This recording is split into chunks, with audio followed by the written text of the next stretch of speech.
सागर सिद्दीकी ने लिखा है, रूदाद मोहब्बत क्या कहिए, कुछ याद रही कुछ भूल गए। 2 दिन की मुसर्रत क्या कहिए, कुछ याद रही कुछ भूल गए। जब जाम दिया था साकी ने, जब दौर चला था महफिल में, एक होश की साथ क्या कहिए, कुछ याद रही कुछ भूल गए। अब वक्त के नाजुक होंठों पर मजरूह तरन्नुम रक्सा है। बेदाद मशीयत क्या कहिए, कुछ याद रही कुछ भूल गए। एहसास के मैं खाने में कहाँ अब फिक्रो नज़र की किंदी लें। आलाम की शिद्दत क्या कहिए, कुछ याद रही कुछ भूल गए। कुछ हाल के अंधे साथी थे, कुछ माजी के अय्यार सजन। अहबाब की चाहत क्या कहिए, कुछ याद रही कुछ भूल गए। कांटों से भरा है दामन दिल, शबनम से सुलगती हैं पलकें। फूलों की सखावत क्या कहिए, कुछ याद रही कुछ भूल गए। अब अपनी हकीकत भी सागर बेरब्त कहानी लगती है। दुनिया की हकीकत क्या कहिए, कुछ याद रही कुछ भूल गए। नाज़रीन, मैं हूं यासिर रशीद और आप मेरा व्लॉग देख रहे हैं। नाज़रीन, एक तरफ मुज़ाकरात हो रहे थे, एक तरफ ख्वाजा साद रफ़ीक ये पैगाम दे रहे थे कि मुज़ाकरात के दौरान इमरान खान को ऐसे बयान नहीं देने चाहिए जो मुज़ाकरात को सबूताज कर सकें। लेकिन फिर हुआ क्या? हुआ ये कि रात को एक टीम जो है वो चौधरी परवेज़ इलाही साहब के घर ज़हूर इलाही रोड के पास पहुंची, जिसमें एंटी करप्शन की टीम गुजरांवाला की भी मौजूद थी। और ये सिर्फ मरकजी दरवाजे पर नहीं पहुंचते, 3 जगहों से इन्होंने हिसार में पूरे घर को लिया। वो घर जहां पर सिर्फ चौधरी परवेज़ इलाही की रिहाइश नहीं है, मरकजी दरवाज़ा एक है, उस मरकजी दरवाजे से आप अंदर दाखिल हों तो फिर 3 और दरवाजे हैं, जहां से चौधरी शुजात हुसैन साहब का भी घर वहीं पे मौजूद है, चौधरी वजाहत हुसैन साहब का भी घर वहीं मौजूद है और चौधरी परवेज़ इलाही साहब का घर भी वहीं मौजूद है।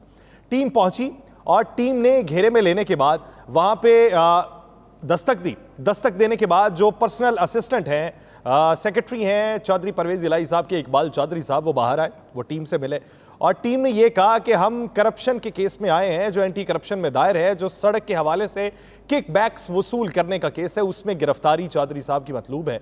तो इकबाल चौधरी साहब की तरफ से बताया गया आज उसी केस में जमानत हो चुकी है। तो उनका ये कहना था कि आपकी जो जमानत हुई है वो ऑर्डर हमें दिखा दें। उनका ये कहना था कि आपको मालूम है ऑर्डर अगले दिन मिलता है, आज हमारे पास ऑर्डर मौजूद नहीं है।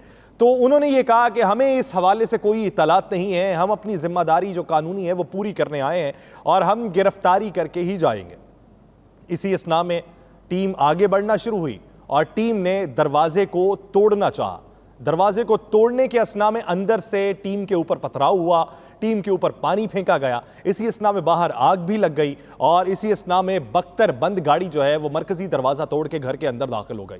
अब जब घर के अंदर दाखिल हुई तो जो बायां हिस्सा है वहां पे चौधरी परवेज़ इलाही साहब के ज़्यादातर गेस्ट बैठते हैं। जो सामने वाला हिस्सा है वहां पे सीढ़ियां चढ़ें तो ऊपर चौधरी परवेज़ इलाही साहब वहां पे अपने दोस्तों से मुलाकात करते हैं और उसका जो अकबी हिस्सा है वहां पर रिहाइश मौजूद है। तो उसके साथ इसी तरह जो दीगर घर हैं उनकी भी तमाम तर डिज़ाइन इसी तरीके से हैं।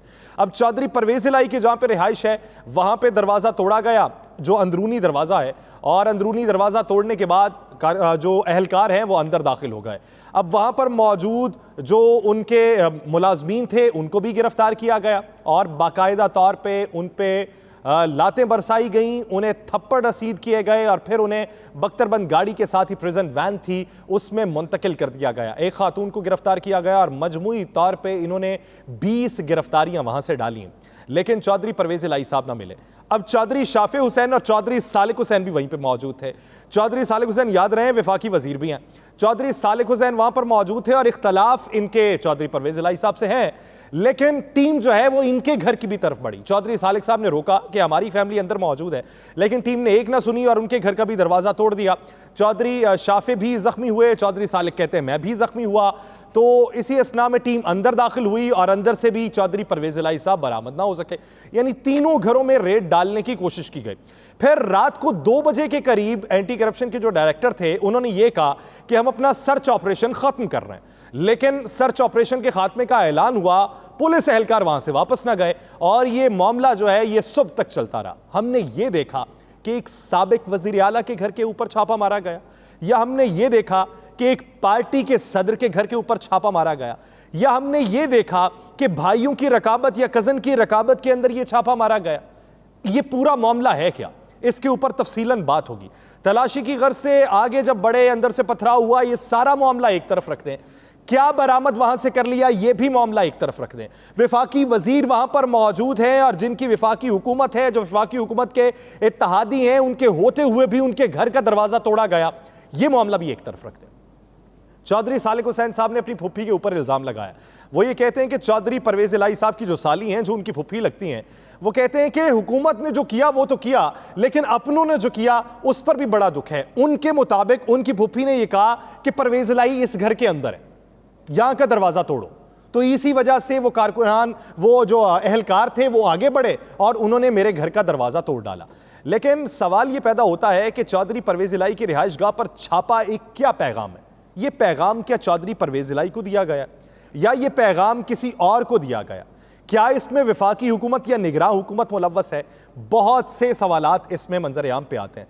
तो सबसे पहला सवाल यह है कि यह पैगाम सिर्फ चौधरी परवेज इलाही साहब को नहीं दिया गया, यह पैगाम बहुत से लोगों को दिया गया और यह पैगाम वाज़े तौर पे दिया गया है कि अगर चौधरी परवेज इलाही के घर पे भी छापा मारा जा सकता है तो फिर आपके घर भी महफूज नहीं है। चौधरी परवेज इलाही वो है, मुझे अच्छी तरह याद पड़ता है, मैं एक इंटरव्यू के लिए चौधरी परवेज इलाही साहब के साथ बैठा हुआ था।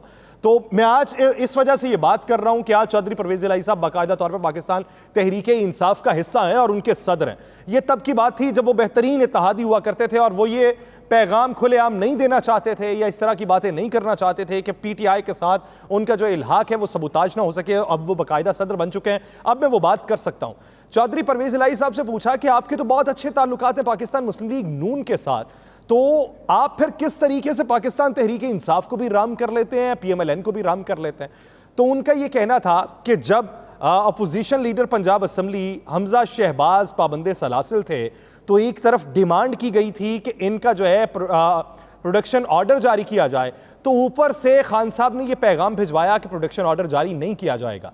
तो कहते हैं कि अलीम खान और हमजा शहबाज का प्रोडक्शन ऑर्डर, मैंने फौरी तौर पे मोहम्मद खान भट्टी को कहा कि अभी फौरी तौर पे प्रोडक्शन ऑर्डर को जारी किया जाए और मैंने खान साहब को यह पैगाम भिजवाया कि खान साहब आपके पैगाम से पहले ही प्रोडक्शन ऑर्डर जारी हो चुका है, अब तीर कमान से निकल चुका है, अब मैं कुछ नहीं कर सकता। यानी वो ये समझते हैं कि ये जो सियासत होती है इसमें इंतकाम की हद तक नहीं जाना चाहिए, आपको तमाम घर खुश रखने चाहिए।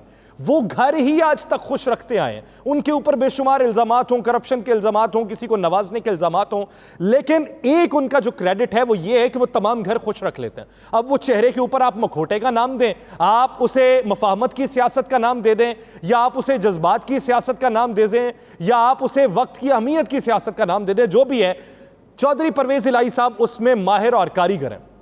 चौधरी परवेज इलाही साहब अगर वो ये माना जाता है कि वो मुक्तदर हलकों की बात सुन के अपना कदम आगे बढ़ाते थे, तो मैंने उनसे ये सवाल किया, ये बिहाइंड ऑफ द कर्टन या बिहाइंड द सीन आप ले लें, मैंने उनसे सवाल किया कि एक तरफ पाकिस्तान तहरीक इंसाफ जो है वो मुखालिफ हुई पड़ी है एस्टेब्लिशमेंट के और ये अपना पूरा नैरेटिव उनके मुकाबले में बना रही है। ये तब की बात है कि जब अभी बातचीत चल रही थी, जब विफाक से ये बाहर निकल आए थे, अभी पंजाब की हुकूमत इन्हीं के पास मौजूद थी। तो मैंने उनसे पूछा कि मैंने कहा कि ये सारी जो चीज़ें चल रही हैं, ये जो नैरेटिव बनाया गया, तो आप तो उन्हीं के मशवरे के बाद अपना इकदाम उठाते हैं अगला, तो आप फिर किस तरीके से पाकिस्तान तहरीक इंसाफ के साथ हैं और आपको क्यों लगता है कि पाकिस्तान तहरीक इंसाफ बरसर इक़्तिदार आ जाएगी? तो वो चौधरी परवेज इलाही साहब का जवाब ये था कि वो जो ये देख रहे हैं कि इनका बयानिया हमारे खिलाफ है, वो ये भी देखते हैं कि अवाम किनके साथ है, तो जिनके साथ अवाम होगी वो भी उन्हीं के साथ होंगे। ये चौधरी परवेज इलाही साहब का कहना था।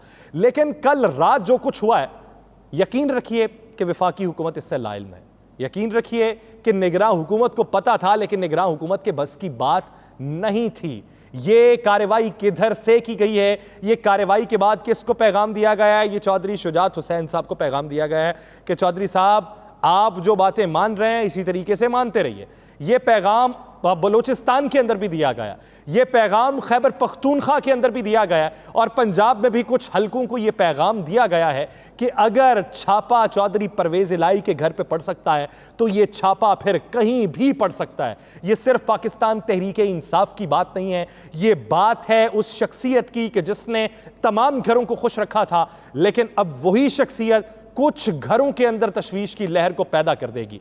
उसी वक्त ही हमारा माथा ठनका था जब वफाकी हुकूमत ने मुख्तलिफ ऑप्शंस के ऊपर गौर करना शुरू कर दिया था कि पार्लियामेंट के अंदर मौक़िफ़ कुछ और, मीडिया के अंदर मौक़िफ़ कुछ और अदालत उज़्मा के अंदर मौक़िफ़ कुछ और। अदालत में पाकिस्तान तहरीक इंसाफ को वफाकी हुकूमत हम मानते हैं कि कमज़ोर करना चाहती है। हम ये भी मानते हैं कि ये सारी चीज़ों के बावजूद वफाकी हुकूमत ये चाहेगी कि पाकिस्तान तहरीक इंसाफ इनकार करे इस सारे मुज़ाकरात से। बहुत से तज्ज़ियाकार ये राय रखते हैं कि पाकिस्तान तहरीक इंसाफ ने जब ये पैगाम दिया कि हमारे कारकुनों को आप गिरफ्तार कर रहे हैं तो फिर मुज़ाकरात का अमल क्यों चलेगा आगे। तो वफाकी हुकूमत ने कहा कि इनके सदर के घर पर ही छापा मारें। अगर ये कारकुनान के बारे में इतने जज्बाती हैं तो सदर को लेकर कितने जज्बाती होंगे। लेकिन बात ये नहीं है, बात यह है कि चौधरी परवेज एलाई के घर पे ही क्यों। अगर ये करना था तो जमान पाक में भी किया जा सकता था। अगर ये करना था तो जिस तरीके से तमाम सूबों की सदारतों के ऊपर आपने घेरा तंग किया हुआ है, अली जैदी के ऊपर घेरा तंग किया, अली अमीन गंडापुर के ऊपर किया, पंजाब में बड़े नामों के ऊपर घेरा तंग कर रहे हैं, तो किसी भी शख्सियत के खिलाफ किया जा सकता था। ये चौधरी परवेज एलाई के खिलाफ घेरा तंग के ये एक पैगाम वाज़े तौर पे आया है कि चौधरी परवेज एलाई के खिलाफ जो कैंपेन चली है ये यूं ही नहीं चली, क्योंकि जमानत के बावजूद जो छापा मारा गया है ये भी इसकी बुनियादी वजह है। क्योंकि वो जानते थे, उन्हें मालूम था कि इस पे मज़ाहमत होगी। जब मज़ाहमत होगी तो अगर इधर से बेल है तो एक और मुकदमा भी दर्ज किया जा सकेगा। इसी वजह से थाना गालिब मार्केट में परवेज इलाही समेत 50 अफराद के खिलाफ दहशतगर्दी की दफात के तहत मुकदमा दर्ज किया गया है और केस में दहशतगर्दी और इक़दाम कत्ल समेत 13 दफात लगाई गई हैं। एंटी करप्शन ऑफिसर की मुद्दत में ये दर्ज मुकदमे के मतन के मुताबिक छापामार टीम पर जलाने की नीयत से पेट्रोल फेंका गया, पथराव किया गया, डंडों से हमला किया गया। ये है मौजूदा सूरत हाल। निगरान हुकूमत के इकदाम पे पंजाब में नई प्लानिंग भी जारी है। कुछ लोग ये राय रखते हैं और कुछ खबरें भी हैं कि पंजाब में निगरान हुकूमत का वक्त खत्म हो चुका है और निगरान हुकूमत का वक्त खत्म होने के बाद ऐसी सूरत हाल को पैदा किया जाएगा तो फिर एमरजेंसी का नफाज भी किया जा सकता है और एमरजेंसी के नफाज के लिए आइन का आर्टिकल भी मौजूद है, उसका सहारा लिया जा सकता है। दूसरी तरफ पाकिस्तान तहरीक इंसाफ के बयानिए को कमजोर करने के लिए ऑडियो लीक्स का ना रुकने वाला सिलसिला भी जारी रहेगा। मजीद ऑडियो लीक्स आती रहेंगी। इसमें हकीकत है कि पाकिस्तान तहरीक इंसाफ की टिकट्स के अंदर पैसा चला है। मैं अपने मुख्तलिफ व्लॉग्स में ये बातें करता आ रहा हूं। ये बातें तो आज से 4-5 दिन पहले मंजर-ए-आम पे आना शुरू हुई थी। मुझे 1.5 हफ्ता हो गया ये बातें करते हुए कि पैसे चले हैं, खान साहब तक बातें पहुंचना जरूरी है और खान साहब उसमें हिकमत अमली के पेश नजर मंतिक के तहत जो चेंज कर रहे हैं, यो 21 इन्होंने नाम तब्दील किए हैं। उन 21 नामों में बेशुमार नाम ऐसे हैं जिन्होंने पहले पैसे दिए हुए थे, उनके नाम तो तब्दील हो गए, अब उनको लाले पड़े हुए हैं कि हमारे पैसों का क्या बनेगा। लेवल प्लेइंग फील्ड ऐसे ही बनाई जाने की इस वक्त तैयारी है। अब की बार अगर फंसी है तो वो पीडीएम नहीं फंसी बल्कि पाकिस्तान तहरीक इंसाफ फंसी है और ये जरा देर से समझ आई है। हुकूमत ने क्या किया है वो हटाने से पहले भी ये खबर दे चुकी थी कि मौजूदा सूरत हाल के नतीजे में हम अगर मुज़ाकरात करेंगे तो मुज़ाकरात के लिए हम मुस्बत रवैया अपनाना चाहते हैं, लेकिन एक शुरली कहीं ना कहीं से छुड़वाई जानी है, जिस तरह ख्वाजा आसिफ साहब ने छोड़ी। आज पाकिस्तान मुस्लिम लीग नून का इजलास था, उसमें मियां नवाज शरीफ साहब भी वीडियो लिंक के जरिए शरीक थे, मरियम नवाज भी शरीक थी। पूरी गुफ्तगू उसमें की गई है और पूरी गुफ्तगू के दौरान ये बात रखी गई है कि ये डिमांड्स उनकी तरफ से हैं और इन डिमांड्स के मद्दे मुकाबिल ये हमने शराइत उनके आगे रखी हैं। उस पर बातचीत ये हुई है कि मौजूदा सूरत हाल के तनाजुर में ये तमाम तर चीज़ें देखी जाएं कि उनकी डिमांड्स क्या हैं और हमारी डिमांड्स क्या हैं और बीच का रास्ता क्या निकाला जा सकता है कि जिस रास्ते के नतीजे में हमारे पास भी एक नैरेटिव होना चाहिए। अब बताना यह है कि हुकूमत ने किया क्या है। अली ज़फ़र से कल मेरी बातचीत हुई, बैरिस्टर अली ज़फ़र ने मुस्बत रद्द अमल का इजहार किया। अली ज़फ़र साहब ने, मैंने उनसे ये कहा कि मैंने कहा कि मैं वो सवाल तो नहीं पूछूंगा या वो शराइत तो नहीं पूछूंगा कि जो आपने उनके सामने रखी हैं, लेकिन मैं ये ज़रूर पूछूंगा कि कोई ऐसी शर्त तो नहीं है जो मुकदमात को लेकर हो या फिर कोई ऐसी शर्त हो कि जिससे एक पॉलिटिकल नैरेटिव बनाया जा सके। तो उनका कहना था कि ऐसी किसी भी शर्त का हमारे सामने तज़किरा नहीं हुआ, हमारे सामने ऐसी कोई भी शर्त नहीं रखी गई। वो सीजनल पॉलिटिशियंस हैं, उन्होंने भी कुछ बातें की हैं, हम उस पर एग्री हैं और हमने कुछ बातें की हैं, वो उस पर एग्री हैं। तो उन्होंने जो 3 दिन की मोहलत का वक्त मांगा है वो इसलिए मांगा है कि वो 13 जमातें हैं, उन्होंने अपने अपने तई भी तमाम तर मुज़ाकरात मुकम्मल करने हैं, फिर उसके बाद मजमूई तौर पर भी फैसला करना है, फिर उसके बाद हमें वक्त देना है। तो हम तो ये चाहते थे कि कल के दिन तक बातें मुकम्मल हो जाएँ, लेकिन जब उन्हें वक्त दरकार था तो हमने भी फिर वक्त दे दिया। उनके मुताबिक अभी तक मुस्बत रद्द अमल था, जिसके बाद ये सारी सूरत हाल बनी। लेकिन रात की कार्रवाई को लेकर पाकिस्तान तहरीक इंसाफ तजब्जुब का जहां पर शिकार है, वहां पे वफाकी हुकूमत भी तजब्जुब का शिकार है। वफाकी हुकूमत ये सोच रही है कि अगर पाकिस्तान तहरीक इंसाफ के चेयरमैन इमरान खान ये कहा करते थे कि मुझे नहीं पता था ये कार्रवाइयाँ कहाँ से हो रही थी, और अगर हमें नहीं पता ये कार्रवाइयाँ कहाँ से हो रही हैं, तो फिर ये कहाँ से हो रही हैं, हमारा मुस्तकबिल क्या होगा, इस बारे में भी तजब्जुब का शिकार है।